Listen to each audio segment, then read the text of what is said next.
Hi, I'm Nicole Matheson. I'm the author of The Beauty Load, and I'm writing another book. And this time it's going to be called Why Am I a Bitch to the One I Love?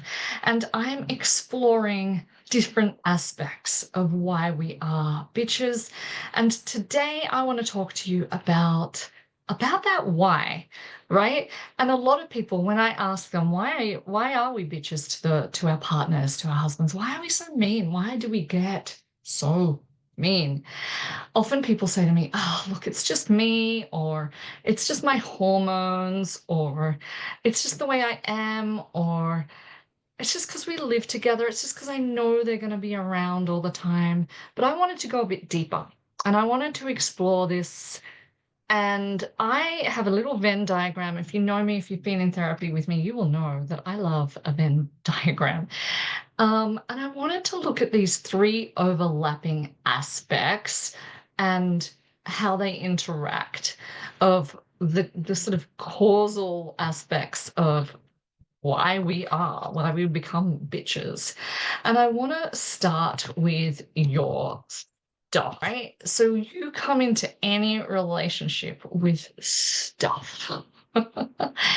Because you're human and because you have lived life on the planet, and it can be hard. Life on the planet in a human's body can be really quite tricky. So, what is your stuff, you ask? Well, it's any big T or little t trauma that you've experienced in your life, your childhood, but it's also things like your expectations. And what I mean by that is the model that you were shown in your family life with your parents in relationship, and just even the way a family is organized from your friends around you and your grandparents and all of that when you were growing up, sets your expectations of what life and what family and what routines and what relationships and what how to have conversations and how to get through conflict, what all of that is going to look like, comes from your childhood. And you and your partner have different expectations. You have a set of expectations that when you come together and you meld your life with your partner, they're going to be different, and that's going to create maybe some feeling, maybe some tension. There's also your sensitivities, right? And I suppose trauma can be one part of that, but another part of your sensitivities is your neurotype. And I often tell my couples and my clients, when we're talking about relationships, to think of your partner as being neurodiverse. And I'm putting that in inverted commas because I know neurodiversity is a thing. It is ADHD, it is ASD, it's autism. And we don't want to mess with that and start saying everybody's on the spectrum or anything like that. But I do think that everyone is neurodiverse in that we are wired differently. Our brains, our nervous systems, our what we can focus on, what information we can take in, what we, what our brains are going to find easy and difficult is different depending on your neurotype. And so your stuff includes that. So yeah, anything else that is your stuff, your likes and dislikes, your level of confidence and your mental health, all of that stuff, right? And then I'm going to just copy and paste all of that over to the next column, because this bit here is your partner's stuff. This is your partner's stuff. We'll call it their stuff, right? And so their stuff, similar to yours. They have their own childhood experiences, their trauma, whatever. They have their expectations that came from their childhood, the models that they saw. They're going to be different to yours. They have sensitivities. They have a different neurotype. They have likes and dislikes. They have their own sense of confidence and self-esteem. They have their own mental health stuff. They have their own anxieties. It's different to yours, right? So where that overlaps is can create conflict, can create misunderstandings, can also create disconnect. Or, at best, it can create the opportunity for attunement, allowance, support, all of that.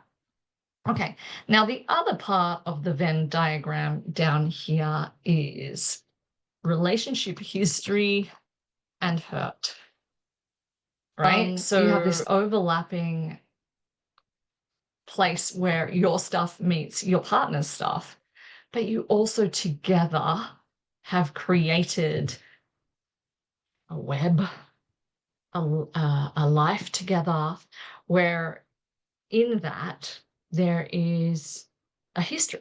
You have a history together, and you have moments of that history that potentially have created hurt. There are events, there are betrayals, there are incidences, there are misunderstandings. They're not all real. Some of them are perceived, right? Misinterpretations that come from these different expectations and different neurotypes and all of that. But often it's this stuff that kind of gets swept under the carpet, maybe becomes really hard to talk about, so it's not resolved.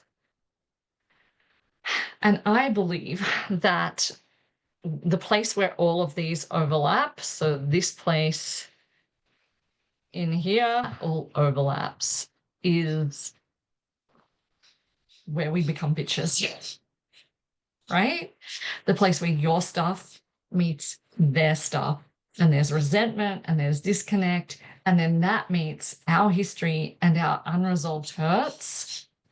This is where we start seeing our partner through a lens of, a real negative image of them.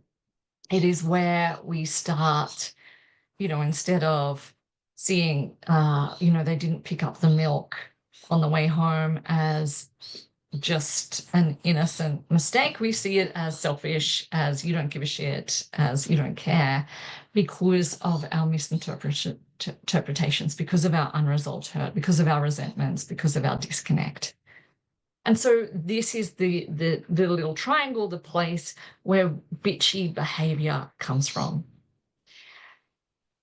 So I think we'll leave it there. I will come back and we'll dive even further into that little triangle and what is that bitchy behavior? What are the deeper reasons for that, actually? And stay tuned. And if you would like to travel with us and join our bitch club and come along to the live workshops, check out my website. The link will be below on this video. And you can check out the other videos on this as well. Take care. Bye.